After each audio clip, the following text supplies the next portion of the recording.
Class 10th History Chapter 1. Rise of Nationalism in Europe. Here we go in 15 minutes. The French Revolution and the idea of the nation. In 1789, the French Revolution shook France. The monarchy, led by King Louis XVI, was overthrown by people demanding liberty, equality, and fraternity.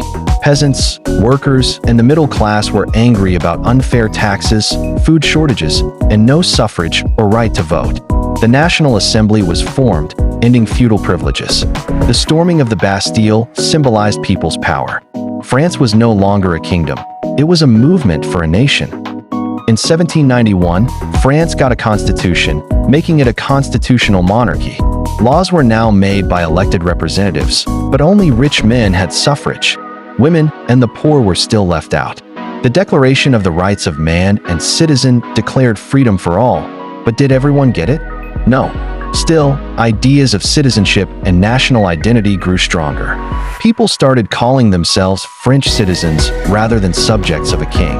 A new era had begun. France wanted others to experience freedom too. Revolutionary armies marched across Europe, destroying old monarchies.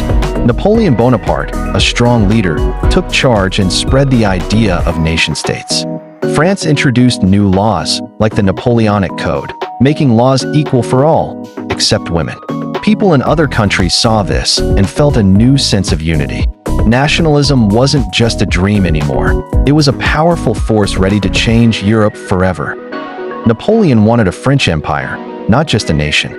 He conquered many places, spreading nationalism but also ruling with an iron fist.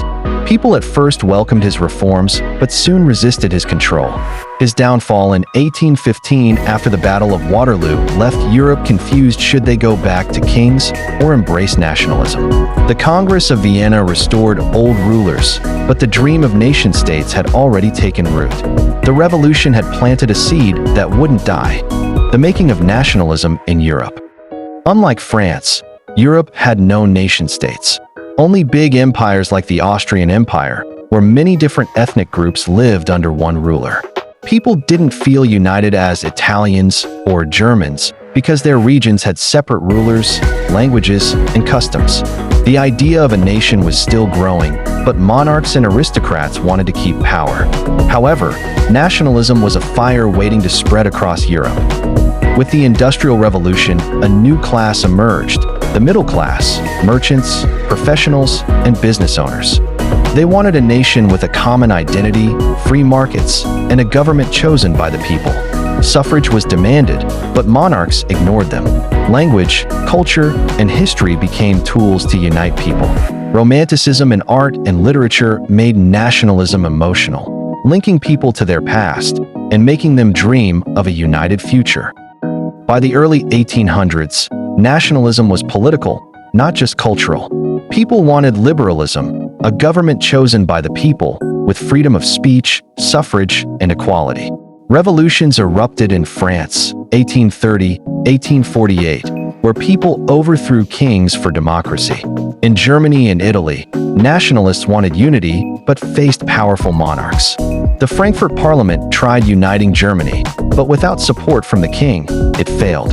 The struggle for nationalism was far from over. Scared by revolutions, conservative rulers tried stopping nationalism. After Napoleon's fall, the Congress of Vienna, 1815, restored monarchies, hoping to kill nationalism. But ideas of freedom couldn't be erased. In Eastern and Central Europe, different ethnic groups like Hungarians and Slavs demanded their own nations.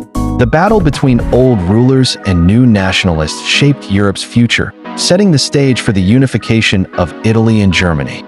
The Age of Revolutions, 1830 to 1848. In 1830, France overthrew its king, Charles X, replacing him with a constitutional monarchy under Louis Philippe. Inspired, Belgium broke free from the Dutch, and nationalists in Poland fought against Russian rule. But many revolts failed because monarchs crushed them.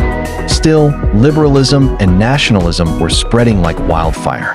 The idea of a nation-state, where people shared a common identity, became stronger than ever. By 1848, the French people were done with monarchy.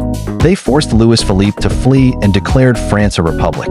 This time, Men, not women, got universal suffrage. Every man could vote.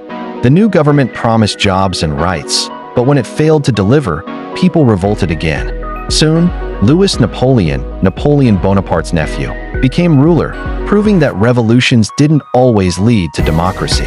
Still, the spark of nationalism kept burning across Europe. Inspired by France, revolutionaries in Germany and Italy demanded unification.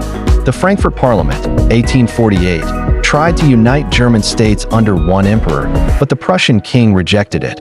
He didn't want a crown from the people. In Italy, revolutionaries fought to kick out foreign rulers, but the Austrian army crushed them. Even though these revolts failed, they proved that people were willing to fight for nationalism and democracy, setting the stage for future unifications. Despite the revolts, monarchs and nobles regained control. Austria, Russia, and Prussia crushed rebellions and kept their empires intact. Women, who fought alongside men, were ignored and denied suffrage. Many revolutionaries were arrested or exiled.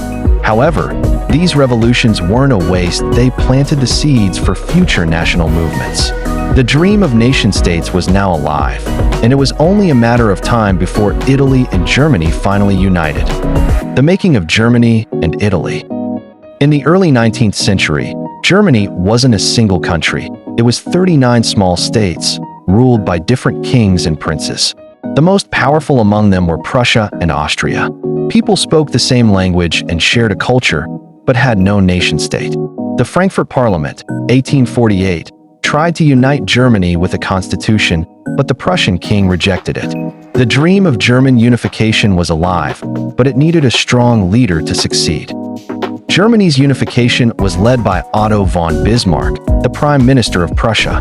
He believed in blood and iron, meaning wars, not speeches, would unite Germany. First, he fought Denmark, 1864, then defeated Austria, 1866, to make Prussia dominant. Finally, in 1870–71, he provoked a war with France, Franco-Prussian War, and won. In 1871, Germany was officially united, and Kaiser Wilhelm I was declared the emperor of a powerful German empire. Like Germany, Italy was divided into many states. The northern part was controlled by Austria, the central region by the Pope, and the south by the Spanish Bourbon kings. Italians shared a common language and history, but were ruled by different rulers. The movement for unification was led by nationalists like Giuseppe Mazzini, who founded Young Italy. He believed in democracy and revolution, but unifying Italy needed more than just ideas. It needed action. The real fight for Italy's unification began with Giuseppe Garibaldi, a warrior who led the Red Shirts, a volunteer army. In 1860, he marched through southern Italy, defeating the Spanish rulers. Meanwhile, Count Cavour, the Prime Minister of Piedmont Sardinia, cleverly united northern Italy by defeating Austria. Garibaldi handed over his conquered lands to King Victor Emmanuel II, bringing Italy closer to unification. The dream of a united Italy was almost complete. By 1871, both Germany and Italy had achieved unification, but challenges remained. In Italy, the Pope refused to accept the new government, and Venice and Rome were united later. Germany became a powerful empire under Kaiser Wilhelm I, but Bismarck ruled with an iron fist, limiting suffrage and democracy. Despite challenges, nationalism had triumphed. Germany and Italy were no longer just ideas. They were real, united nation-states, changing Europe forever. Visualizing the nation. Since a nation is an idea, artists used female allegories, imaginary female figures, to represent it. Countries were shown as women because they symbolized strength, freedom, and unity. Paintings, flags, and statues created a sense of national identity. This helped people feel connected to their nation, even if they had never met. Art became a tool for nationalism, making the idea of a united country feel real in people's hearts and minds. France was represented by Marianne, wearing a red cap, symbol of liberty, while Germany had Germania, shown with a sword and crown of oak leaves, symbol of bravery. These figures appeared in paintings, coins, and stamps, making nationalism visible and relatable. They inspired people to fight for their nation, much like a flag does today. Such symbols helped unite people, giving them a common identity and making them feel proud of their country. Nationalism and imperialism. Nationalism wasn't always about unity. It also created rivalries. Once nations formed, they started competing for power, land, and resources. Industrialized countries wanted colonies for raw materials, leading to imperialism, control over weaker nations. European powers like Britain, France, and Germany fought for colonies in Africa and Asia. Nationalism, which once united people, was now dividing the world into enemies and pushing nations toward war. The Balkans, Southeast Europe, had many ethnic groups: Serbs, Greeks, Bulgarians, Romanians, who wanted independence from the Ottoman Empire. Nationalism made them fight for their own nation-states, but big powers like Russia and Austria-Hungary interfered for their own interests. The Balkans became a region full of conflicts, known as the powder keg of Europe. One small spark here could explode into a major war, and that's exactly what happened in 1914. In 1914, nationalism caused the biggest disaster, World War I. A Serbian nationalist assassinated Archduke Franz Ferdinand of Austria, triggering a chain reaction.